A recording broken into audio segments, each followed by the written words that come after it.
Hi hello friends, welcome to மவனி cine updates.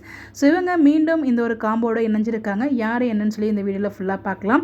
So நம்ம விஜய் டிவியில் ரொம்பவே சூப்பராக போயிட்டுருக்க ஒரு சீரியல் தான் சிந்து பைரவி சீரியல். இந்த சீரியலில் ரீசெண்டாக ஆக்ட்ரஸ் சாந்தினி வந்து ஒரு போலீஸ் ஆஃபீஸரை வந்து என்ட்ரி கொடுத்துருக்காங்க. ஆல்ரெடி ஜீவா கூட, அதாவது ஜீவான்னு வருது, நம்ம சிவா கூட வந்து பார்த்திங்கன்னா ஈரமான ரோஜாவி சீசன் 2ல் இவங்களும் சேர்ந்து ஆக்ட் பண்ணியிருப்பாங்க. ஸோ அந்த 2 கம்பவும் சேர்ந்து ஒன் செகண்ட் இங்கேயுமே கண்டினியூ பண்ணுறாங்க.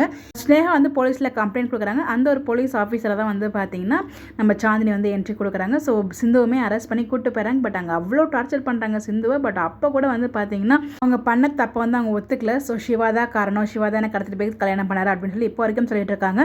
அந்த மலை கோயிலில் இருக்கிற சாமியார் கூட சொல்கிறாங்க, அப்போ கூட இல்லை, நான் அவள் தான் கல்யாணம் பண்ணாரு அப்படிங்கிற மாதிரி மாற்றி சொல்லிட்டு இருக்காங்க. பட் அவ்வளோ அடி வாங்குறாங்க. அந்த பிடிஎஸ்மே நான் கையை கிடச்சிருந்துச்சு. அதுலேருந்து ஒரு சில பிக்ஸ் மட்டும் உங்களுக்கு நான் ஷேர் பண்ணியிருக்கேன். அந்த சீன் மேக் பண்ணும்போது ஒரு பிடிஎஸை ஷேர் பண்ணியிருந்தாங்க. ஸோ எனக்கு வந்து பார்த்தீங்கன்னா ஐயோ இப்படி அடி வாங்குறேன்னு ஏதாவது நார்மலாக ஒருத்தர் பர்சன் அடி பண்ணாலும் எனக்கு கஷ்டமாக இருக்கும். பட் ஆனால் அவங்க வந்து பார்க்கும்போது எனக்கு ஃபீலே ஆகலை. பிகாஸ் அவங்க வந்து அவ்வளோ பிடிக்கலன்னு சொல்லியும் வந்து வற்புறுத்தி ஒருத்தவங்களை கல்யாணம் பண்ணி அவ்வளோ டார்ச்சர் பண்ணுறாங்க. ஸோ நம்ம தப்பே பண்ணாலும் உண்மையை சொல்லணும் அப்படிங்கிற மாதிரி தான் எனக்கு ஃபீல் ஆகும். பட் ஆனால் அவங்க இப்படி போய் சொல்லி இப்படி ஏமாற்ற வந்து எனக்கு சுத்தமாக விருப்பமே இல்லை. ஒரு ஹீரோயின் இவ்வளோ அடி வாங்கும்போதும் அரெஸ்ட் பண்ணி கூட்டு போகும்போதும் பார்த்தீங்கன்னா அந்த எந்த ஒரு ஃபீல்மே இல்லை, ஹாப்பி மூடில் தான் நான் ஃபீல் பண்ணேன். பட் இருந்தாலும் இந்த இடத்துல வந்து பார்த்தீங்கன்னா அவங்க ஒத்துக்கவே இல்லை. இவ்வளோ என்ன பண்ணி அவங்க வந்து ஒத்துக்கவே இல்லை. எனக்கு வந்து பார்த்தீங்கன்னா சிவா தான் இந்த கடத்திட்டு போய் கல்யாணம் பண்ணாரு அப்படிங்கிற மாதிரி இன்னும் அந்த ஒரு முடிவில் ஸ்ட்ராங்காக இருக்காங்க. என்ன வருத்தமாக இருக்குன்னா, திரவியம் கோட்டையே இந்த மாதிரி கேரக்டரே கிடைக்குது. ஸோ அவருக்கு நான் ஸ்க்ரீன் ஸ்பேஸ் ரொம்பவே கம்மியாக தாங்க இருக்குது.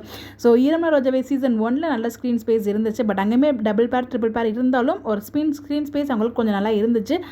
சீசன் 2வை கம்பேர் பண்ணும்போது ஓகேவாக இருந்துச்சு. அடுத்ததாக வீட்டுக்கு வாசப்படியில் கொஞ்சம் அவ்வளோ இல்லை ஸ்க்ரீன் ஸ்பேஸு. இந்த ஒரு சிலையும் அந்த மாதிரி ஒரு ஸ்க்ரீன் ஸ்பேஸ் இல்லாத மாதிரி நான் ஃபீல் பண்ணுறேன். திரவியம் ஃபேனாக எனக்கு வந்து பார்த்தீங்கன்னா சாட்டிஸ்ஃபேக்ஷன் இல்லை நம்ம திரவியமோட இந்த ஒரு சீரியல். பிகாஸ் நான் வந்து ரொம்ப எதிர்பார்த்தேன். போக போக ட்ராக் மூவ் ஆகுதான்னு தெரியல வேறு மாதிரி. பட் இப்போ போயிட்டுருக்க ட்ராக்கு அது வந்து எனக்கு அவ்வளோவா சாட்டிஸ்ஃபேக்ஷனில் இருக்குது. ஸ்பேஸும் வந்து அவ்வளோ கொடுக்க மாட்டாங்க. இவங்க பேரோட எனக்கு இவங்க பேரை விட இன்னொரு பேர் இருக்காங்க இல்லையா, பைரவி அண்ட் ஆறுமுகம், அவங்க பேரே நல்லா இருக்கும்போது எனக்கே ஃபீல் ஆகுது. ஏன்னா இது எனக்கே ஆச்சரியமாக இருக்குது அப்படின்ற மாதிரி இருந்துச்சு. இந்த மாதிரியே திரவம் பண்ணிட்டு இருக்க சிவா கேரக்டருக்கும் ஒரு நல்ல அழகான ஒரு ட்ராக் மூவ் பண்ணால் நல்லாயிருக்கும் நான் ஃபீல் பண்ணுறேன். பாப்பா என்ன மாதிரி கொண்டு போகிறாங்க அப்படின்னு சொல்லிட்டு. பட் இந்த இடத்துல சிந்துக்கு வந்து உண்மைகளாம் தெரிவித்தா எதை சொல்லி அவங்க நியாயப்படுத்துவாங்க? எதையுமே நம்ம நியாயமே படுத்த முடியாது இல்லையா? அதே எனக்கு இப்போ வரைக்கும் குழப்பிட்டே இருக்குது. அதை சொல்லி நியாயப்படுத்த போகிறாங்க அப்படின்னு சொல்லிட்டு. பட் எனிவேஸ் இப்படி தான் மூவ் பண்ணிட்டு இருக்காங்க. உங்களுக்கு என்ன தோணுது?